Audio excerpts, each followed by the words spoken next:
Hey, James Robert Elliott here with my special guest, Uwe Dockhorn. Uwe is a executive coach. We're going to talk about why work-life balance is outdated and why becoming a great leader and being a great leader starts with being a great partner at home. So welcome, my friend. Well, it's a pleasure being on the show with you. Thank you, Likewise, James. likewise. Appreciate it. Good to have you. So why is Uwe? Why is work-life balance outdated?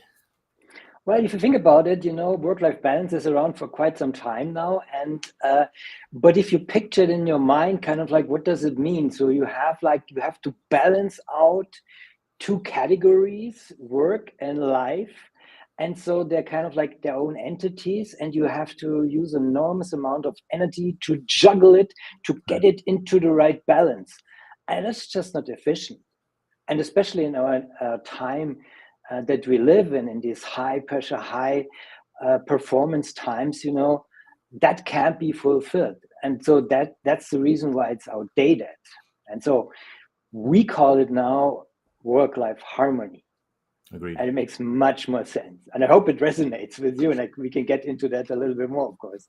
I agree. I think you're right too, because sometimes there's not exactly balance in my life with things I'm teaching, courses I'm flying all over, whatever it is I'm doing. Sometimes, yeah, I'm working, 12, 15-hour days. Sometimes like today, I'm literally off after our call, right? And that's the work-life harmony we have versus always truly having balance. I agree. I don't think it exists anymore. And due to I feel, I love your thoughts on this, but due to just demands of business, whether it's you're an entrepreneur, you're an entrepreneur, you're working for someone, I think business demands for success require you sometimes to be on more than you'd like or more than you expect, and then sometimes it gives you a lot of freedom as well with that harmony. But I'd love to hear from you. What is that harmony? What is work-life harmony? Yeah, essentially, when you have the picture now for juggling kind of like the balance, the harmony Mm. is more coming from like see it as a an orchestra, kind of like a symphony. So how you can have like these in the orchestra, you have like every instrument is kind of like one part of your life, and so only if they all play in tune, then you can enjoy it because it's harmonious. If it's not, well, you don't have an orchestra, you don't have a symphony, right? Sounds like a dying elephant or something, right? Exactly. So that's just the picture alone describes itself, and so that's why the harmony part also is it's kind of like it's a recycling loop of motivation essentially. So you gain the motivation at home, so you can spend it at work and then repeat, and that's a much more tangible cycle, recycling motivation that makes sense, and it's just natural part of our daily life and work, of course. Sure. I think that's a very, very wise statement. Very wise statement. So linked to that, or related to that, mental health. What does mental health, air quotes, mean in 24, 25? Because I think there's so many things coming up about mental health now. It's okay. It's not taboo to talk to mental health. People are paying attention. People actually respect it, and I think it's probably been a problem for years, but at least I don't think people have ever been more burnt out or stressed or overwhelmed. The good news is now we can talk about it. And I think that's a wonderful thing. Talk to us more about that, please. Yes, sure. Thank you for the opportunity. So essentially what it means is, as you just mentioned, because it's more, people are more talking about it. So I wrote a white paper about essentially how does work-life harmony affect, employees in the workforce. So, and that means that you can increase up to 29% of leadership efficacy through work-life harmony in the context of corporate organizations and medical organizations. And that is why it's so important. And I wrote in this white paper through the lenses of generational spouses. So from boomer couples to Gen Z couples, what does it mean for them through their lenses to, see work-life harmony instead of juggling these things, because it typically feels like that. But what does it mean to create more harmony in that sense, to increase the effectiveness in their workforce. And just to plan ahead for organizations, it's super, super important, because then the mental health issue is addressed, and you have motivated employees in your organizations, and therefore the mental health level increases. So it's all connected. So there were times, like 10 years ago, or even longer, where I always encountered in organizations that people are saying, yeah, but we strictly kind of like separate work and life, kind of like. So this is what happened. So, and I said, fair enough. So just imagine for a second, if one of your colleagues is under the radar for the last couple of weeks. So what's the first thought that comes to mind? Everything okay at home? See? So that the connection is already there. Fair, exactly. And that makes them speech that is like, okay, I get it. So the connection is always there. And now we are more proactive in kind of like acknowledging it, recognizing it, and using it as an integral part of business growth. And I love that. And to your point, thinking, okay, no, we have work here and their life is separate. I think it's a silly thing and a losing battle. I mean, I feel that professional problems are really just personal problems in disguise, whether it's at home or in here inside. I think it's my opinion, it's just personal problems in disguise. And if we're ignoring that and saying, no, we only do business here, your life is outside, you're going to have a lot of mentally ill, demotivated, burnt out, overwhelmed, frustrated, disengaged employees, in my opinion, and from what I've seen as well in my experience. I'm not sure if you agree, but I'd love your thoughts on that. Yeah, absolutely. You decrease the risk of burnout, essentially. And also with kind of like what I do is also to de-risk also divorce rates. And because, when you have a healthy home, then, the work benefits and then repeat, it goes back. So it's always a circle. So we're not living in a vacuum. No. And so everything is connected. And so the more we are attuned to that and understand kind of like that it is connected, the more effective it can be. So I think it's really, I encounter more and more organizations who are more open to, embrace kind of like this work-life harmony thing to that extent that they say, oh yeah, so we do work-life harmony intensives, for example. So having a lot of fun with them, and bring also the partners into the mix, because they're a crucial part of the whole equation. Yeah, it's agreed. It's so important. And I think some people are seeing, and some people still have their heads in the sand. Again, the more successful or the to be more successful companies, or that will maintain that success and not are the companies that are getting that, because things change, things improve, things need to change. I mean, it's funny, there's a book, From Good to Great, and you've probably heard of or read that book. And unfortunately, a lot of the companies that went from good to great are no longer great because, again, they stuck with the old ways and they didn't adapt and change and grow. I think business dies if the only constant is change. So I think if we don't adapt and change and grow and really put our people first, because that's who's going to make your business grow. If you don't put them first, well, then our business gets last. So totally agree. That's a key thing too. Tell me, what is the missing link in skillful leadership, Uwe? What is that missing link in skillful leadership? Sure. So when we look at the landscape of leadership training, so there's a ton of leadership training out there. And so there's this, you can have almost about every topic in the world. So you have leadership training. So if you're doing that. So what the missing link is rooted in work-life harmony. If you're not kind of like doing that, that is one missing. But the more important missing link is tied to also my backstory. And if I dive a little bit into that, because I realized at one point when I was standing at the edge of a bridge, I was when I was 23 years old, and I was at the end of my rope and lost everything, burned out, and didn't know a way out of this. And so I was standing there and I was actually leaning forward, and it was a winter, bitter cold night, and I really could see my breath. And as I was leaning forward, I let go. But in that moment, something happened inside of me. There was this tiny little light that I saw. And first I saw it, and then I felt it. Hmm. And I felt something for the very first time 5 years after my dad died. And this tiny little light, this feeling for the first time drew me back from jumping. Nice. And I realized something very, very crucial in that moment. Letting go is only 50% of the equation. So what is the other 50%? Of course, it's letting in. That's as true as yes. Yes. So letting go and letting in is a two-part mechanism, and it's only complete as a pair.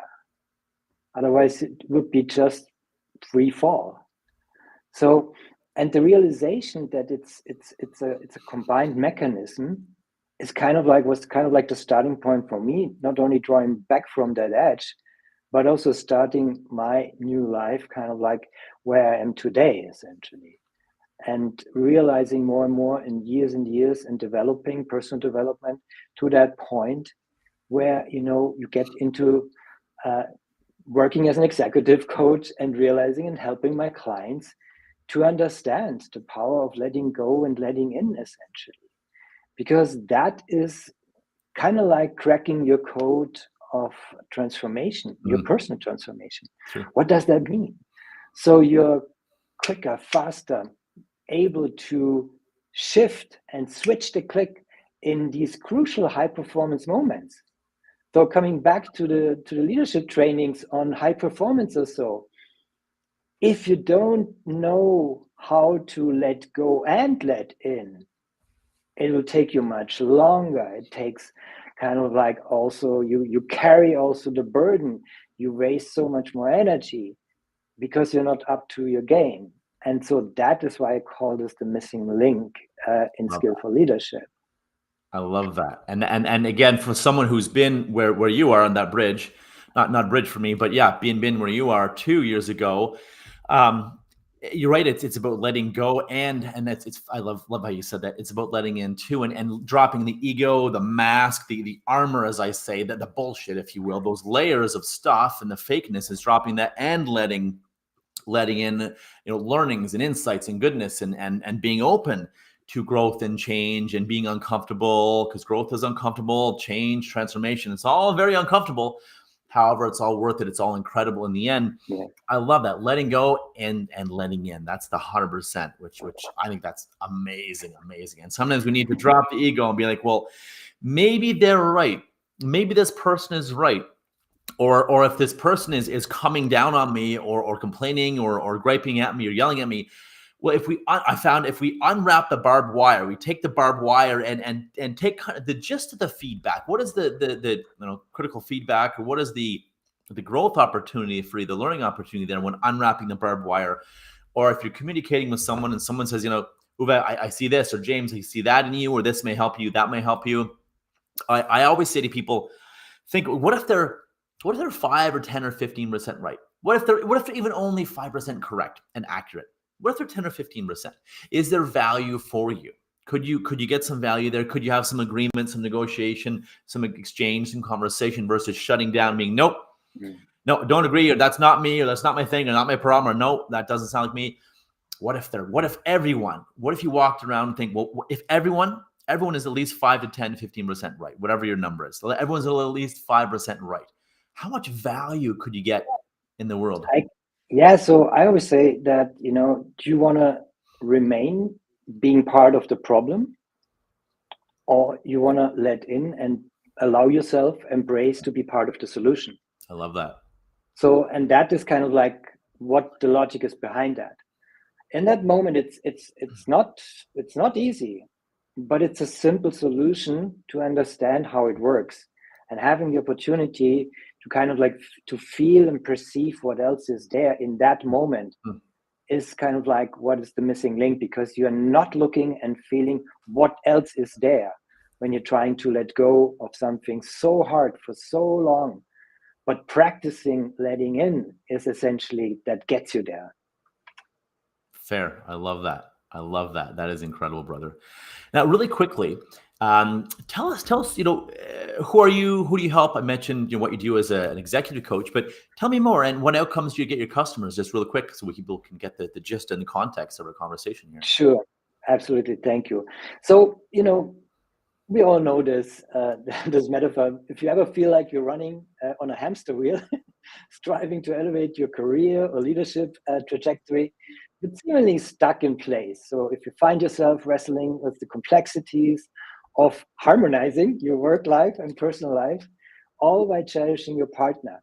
So that's you're not alone. And this is a predicament many find themselves in, especially in today's high-speed, high-stress world, as I already said. So picture this. You may feel trapped in a maze of paperwork, deadlines, unable to attend important family events such as your daughter's soccer game due to your obligations at work, and you finally reach the field, but the constant notifications from work on your phone distract you from your task. The fallout, a growing distance between you and your loved ones.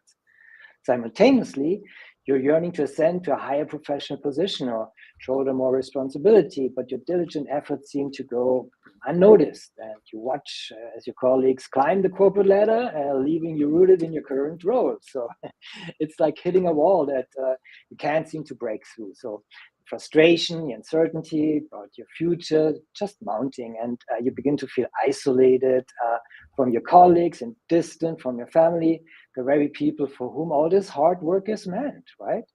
And it's indeed a challenge to manage the whirlwind of of work and home life, isn't it? So now let's switch perspectives and step into your, as I call them, the VIP's shoes, the very important partner at home.